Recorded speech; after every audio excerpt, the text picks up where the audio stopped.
Once again, before we get our hands on some code, let's take a high-level view of the coding concepts that will be covered in these videos.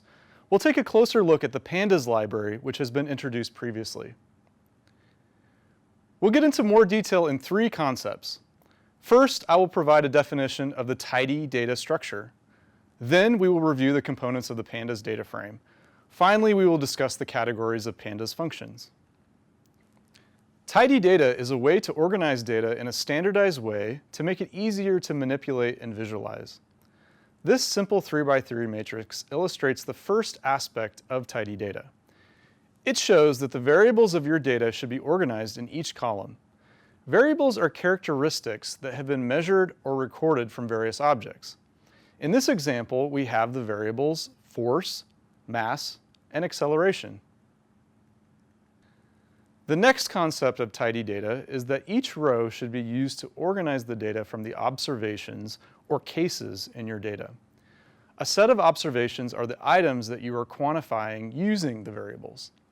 In this example, we have recorded the force, mass, and acceleration of different transport options. Arranging data in this way allows us to easily create calculated columns similar to Excel. For example, our force column was actually calculated by multiplying the mass and acceleration columns. This is easily done by performing what's known as a vectorized operation. The Pandas data frame object enables us to create tidy data sets. This graphic shows the Python code used to create a data frame from scratch. In this example, we have 3 rows, 1, 2, and 3. These rows have what's called an index column, which is used to label each row. We also have 3 other columns, A, B, and C. This time there's a special row that provides a set of labels for each of those columns. Within the matrix are the values that we would analyze and process.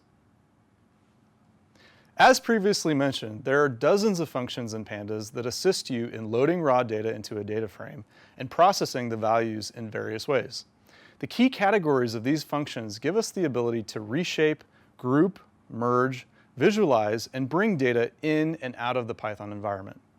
The rest of this course is designed to cover the most important functions needed for the analysis of data from the built environment.